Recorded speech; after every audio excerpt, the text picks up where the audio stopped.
Okay, this might be the fourth and final one. Diversity is power. Diversity of culture, race, creed, gender, sexual preference. Uh, hate speech. Opposing hate speech and discrimination.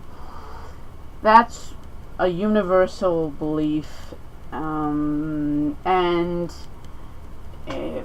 it's something that, to me, all morality branches. It's just a matter of stopping the hateful rhetoric in everywhere you go.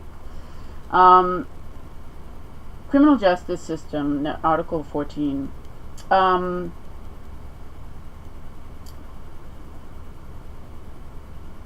This is interesting because in this article,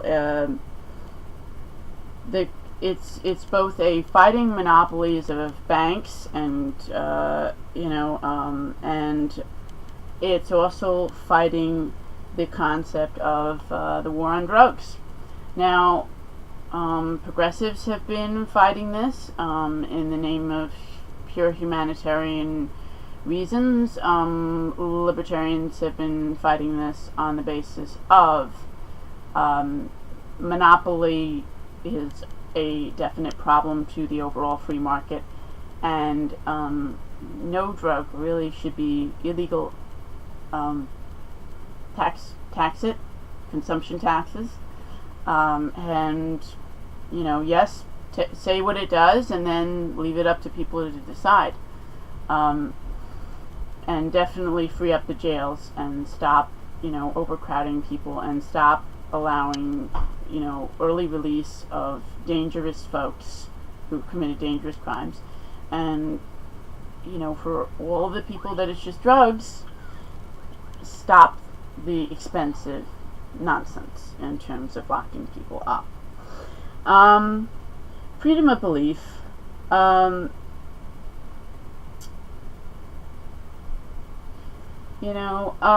This is another thing. It's a matter of many of us have different perspectives as to what works for just about anything, and that includes religion or lack thereof. That includes what we think works for us in terms of what we like in terms of medical care, what we like in terms of and what we are in terms of how we choose to live. I mean, there are people that love to be scrunched in together. There are people that don't. There are people that they really want to be self-sustaining. They really want to farm, or and do many other things. But there, at this point, are a good number of restrictions, and some of them actually do restrict beliefs. And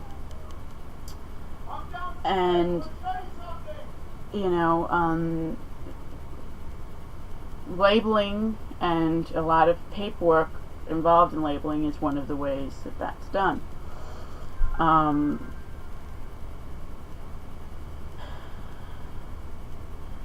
Offshore tax.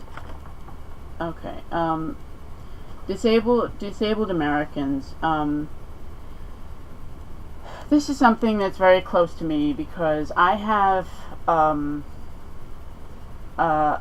mostly, although at times I do use my cane and at times I do use my joint braces, but most of the time my joint braces, for the most part, hide under my clothes.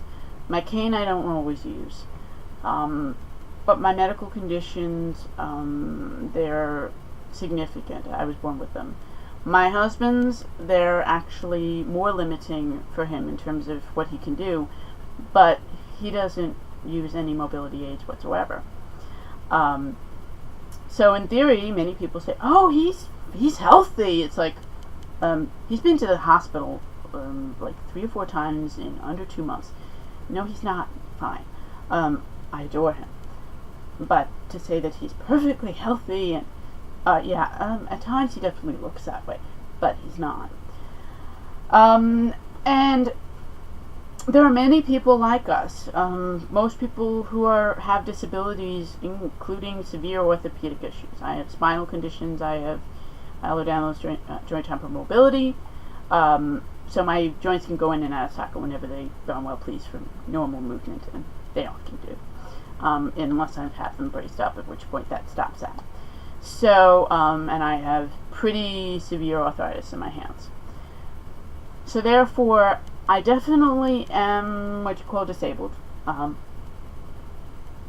at the same time, when I walk down the street in around here in Far Rockaway, most of the time I'm on the sidewalks, I'm passing, in terms of speed, just about everyone around me, because the muscles aren't weak. But if I try to stand in one spot for more than 20 minutes, top 30, I'm going to collapse to the ground. My legs will fall out from under me, and I might very well need an ambulance because I won't be able to move my legs for a while. It's therefore, on the one hand, oh yeah, I can run, just about run. But on the other hand, I definitely have medical issues.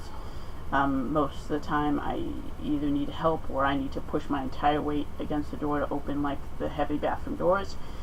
So there are things that in every setting can be done for reasonable accessibility. And I say that because I've gone to places like Denali and in National Park in Alaska, and I've gone to many national parks in Colorado and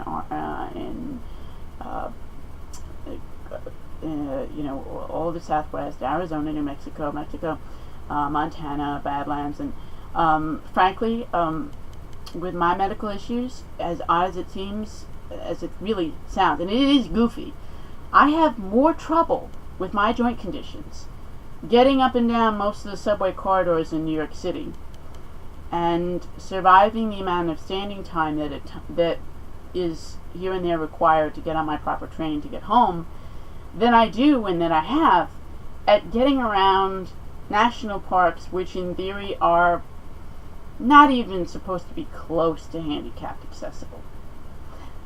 But they are, because they have I can grab a rock to sit on, I can find a rampish area, or I can find a handhold, and I'm not hurting any living creatures, but I'm getting around, and I'm not facing as many problems. And here and there, actually, though, there are wheelchair ramps in the national parks and national monuments, and out there, guess what? If it's labeled handicapped accessible with ADA, it is. I've seen wheelchairs doing it where that is labeled out there and in the parks. But then again, at the same time, in New York City and in at least one or two other cities, I think Chicago and Philadelphia, where it says it's handicapped accessible, it's really not. The elevators are most of the time broken. The ramps are an absolute mess. So and there's always something protruding so that I can't find a seat even where they exist. So when I say accessibility for all, in this, it's a matter of reason. No one in a wheelchair expects that they're going to get into the innermost forests where they're going to be having all sorts of natural wonders destroyed. But there's a lot of other places that can easily be made accessible. My standard rule is, if concrete covers it currently, it could be made ADA full-on accessible for any kind of mobility impairment.